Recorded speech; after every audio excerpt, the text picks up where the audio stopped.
Have you ever sat down at your desk after a long vacation and felt as though your brain simply refused to cooperate?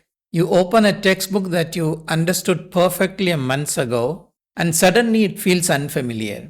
You read the same paragraph 3 times, but you couldn't concentrate. When this happens, you generally accuse yourself of lacking willpower or discipline. But you are experiencing a predictable neurobiological phenomenon. I am Professor Joseph. For more than 10 years, I've been studying the neuroscience of learning and observing how students learn, forget, and regain momentum. And every semester, I see the same pattern. Students return from vacation convinced that they have lost their discipline. Some students think they have become less intelligent. Others believe they have somehow forgotten how to study. What they are actually looking for is a spark, a sudden burst of motivation to get them started. In fact, motivation appears after you start studying and not before. The real problem is that your brain has developed resistance to re entering a high effort cognitive state. From an evolutionary perspective, your brain is designed to conserve energy whenever possible. Deep learning, problem solving, and sustained concentration require enormous metabolic resources. When you haven't engaged those focus systems for weeks, your brain builds up what I call high activation energy, the mental effort required just to get started.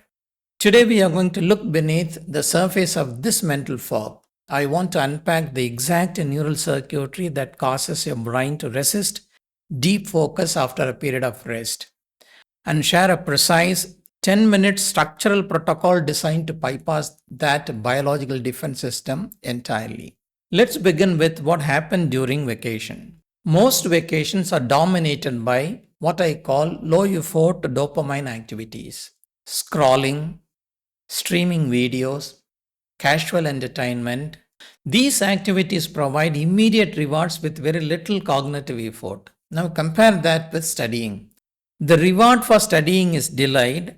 You may not experience the benefit for weeks, months, or even years, and your brain notices the difference immediately. But during a long vacation, students often spend more time in activities that engage reflection, mind wandering, and passive consumption than focused academic work.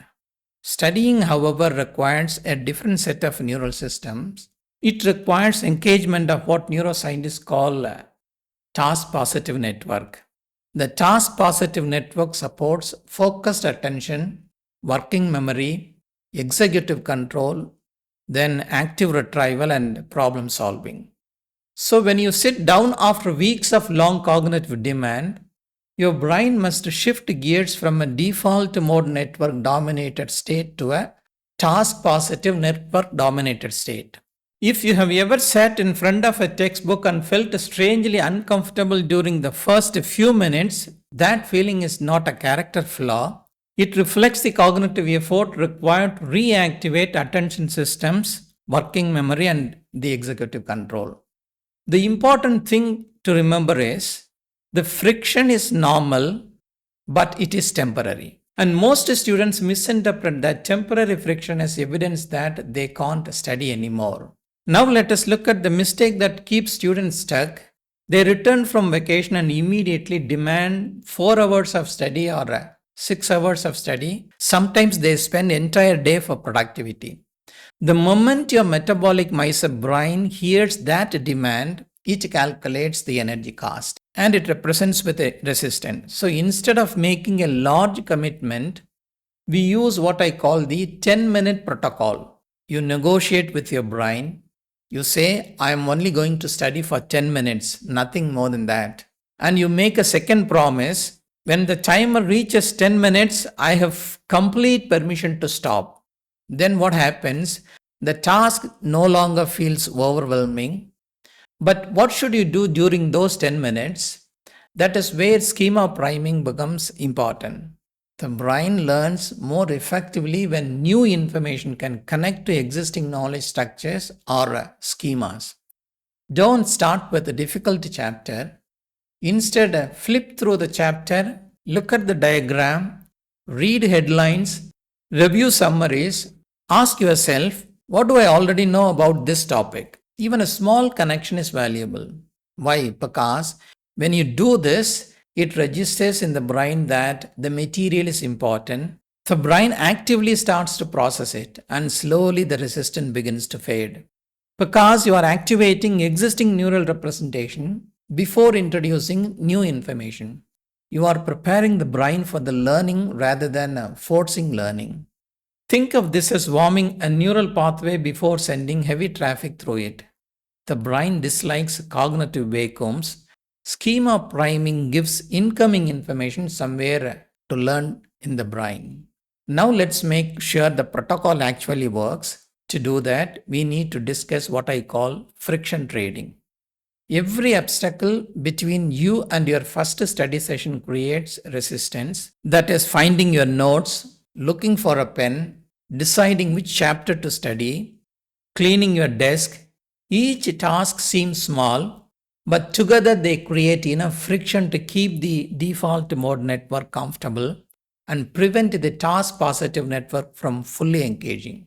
So trade tomorrow's friction for today's effort. Before you go to sleep, you just clear your desk, open the textbook, place the notebook beside it, prepare everything. When you wake up, beginning should require almost no effort.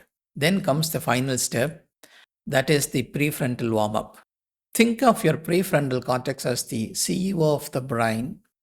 This region is heavily involved in planning, decision making, executive control, and goal directed behavior. Just as an athlete warms up before competition, the prefrontal cortex benefits from a gradual activation process. Your goal should be to create a micro achievement, write one sentence, solve one simple problem, explain one concept in your own words. If you are using AI, use them strategically. Don't ask the AI to think for you. Instead, ask it to challenge your thinking. For example, here are my notes. Identify the gaps in my reasoning.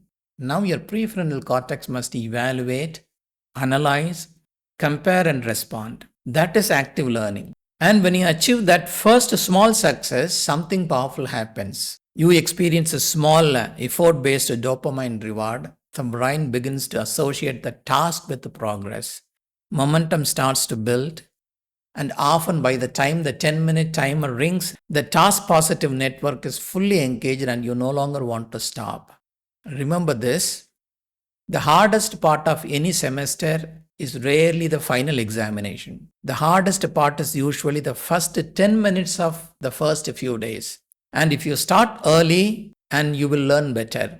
Don't wait for motivation, create momentum, because the motivation is often the consequence of action, not the cause of it. So here is my challenge to you.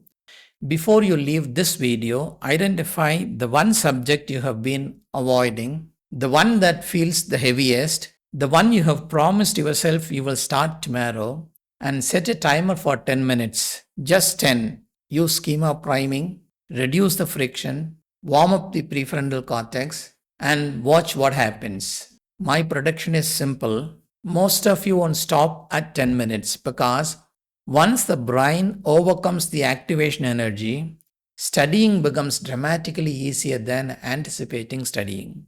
Let's outsmart the metabolic miser. Let us overcome the inertia. We can have one focused session at a time. I'll see you in the comments. Thank you.